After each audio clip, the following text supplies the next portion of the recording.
I'm in red form, in a red state, such a red case on a red song. In a shared space with my shareholders, cause we share a bond. Spiritual healthcare, that's real self-care, you won't care for. I got my Mets hat on to the back. Y'all already know where we going with the stats. Any artist that's talking garbage and try to curse us, y'all follow a wave and do whatever's current. I follow his ways, I know my turn is coming. Welcome to New York Giants Full Access. What's going on YouTube? What's going on Instagram, Twitter, all platforms? Welcome to another episode of New York Giants Full Access with your boy Big Pat Sports Talk.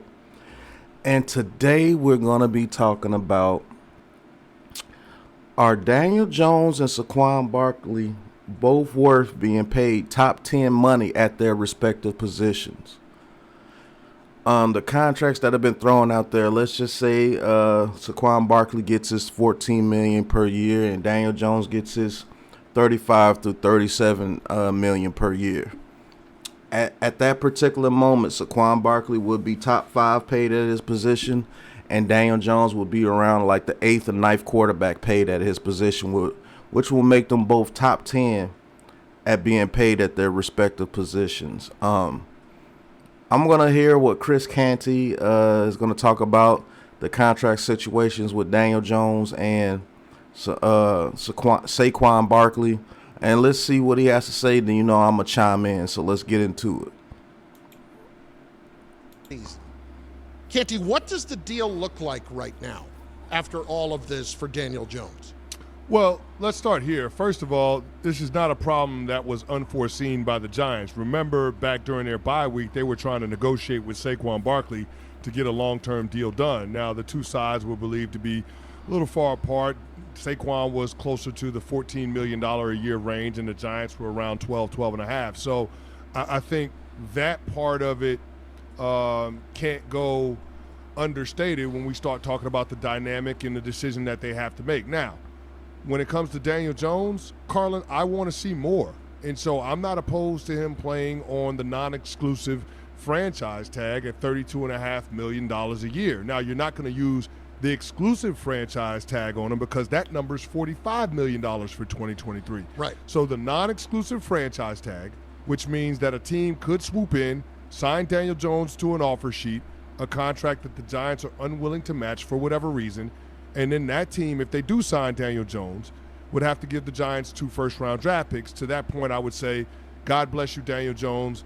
I wish you nothing but the best and more success. But if I'm the Giants, if I'm Brian Daboll and Joe Schoen, I want to see more from Daniel Jones. And when I say more, I'm talking about being able to have more production in the passing game.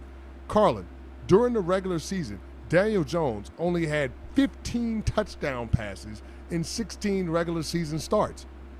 I get it, he didn't turn the ball over, but to me that can't be the bar. That's table stakes for a starting quarterback. You have to be a difference maker. And I get it, he didn't have a... So, he's saying some of the sentiments that a lot of the DJ detractors say. So, he's saying that you should franchise him because you want to see more. But if you franchise him, it takes $32 million off the books automatically. So it doesn't leave you any money to try to get anything around him to see more. So it is really counterproductive on that, Mr. Canty. I don't understand that at all. Now, you're saying that he had 15 touchdown passes. Everybody seems to forget that he had 7 rushing touchdowns with over 700 yards rushing as well, because he had to get out the pocket because his offensive line wasn't blocking as well as they need be to. So he really had 22 touchdowns in 16 starts with over 4,000 yards of production. But it seems that with Daniel Jones, his rushing production doesn't account for anything. But if you go to like Justin Fields or Lamar Jackson or Josh Allen or basically any other quarterback besides Daniel Jones, the rushing matters. You see, you act like he's supposed to put up these mad passing stats with one of the worst offensive lines in football and one of the worst receiving corps in football. But he's just supposed to put up these enormous stats. I just don't seem to get it. And then you say you want to see more, but then you franchise him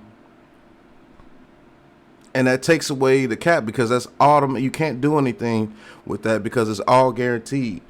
So that comes off the books automatically. So if you're using all that cap automatically off the books, what do you expect the Giants to do to put stuff around them when you can't manipulate that cap number? Make it make sense.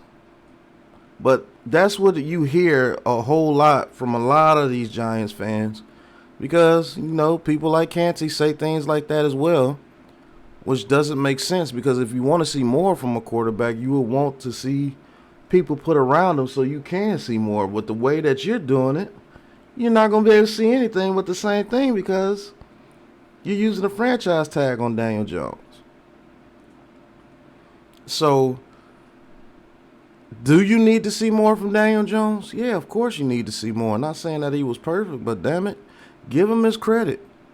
That man created so many things with his feet because the offensive line wasn't blocking and the receiving core is not that great. Come on, man. He barely had less passing stats than Jalen Hurts.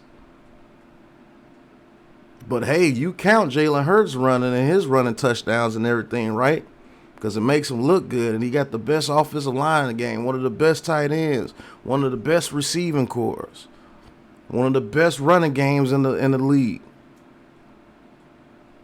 Was top in rush offense and pass offense as far as line blocking. Number one across the board. And he barely had better passing stats than Daniel Jones.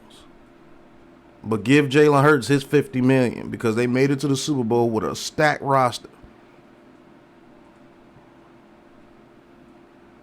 Which Jalen Hurts does deserve his money. But you want to come at Daniel Jones for putting up stats the way he put up, discount his running stats because, hey, he's Daniel Jones. But do Daniel Jones and Saquon Barkley deserve to be paid top 10 at their positions?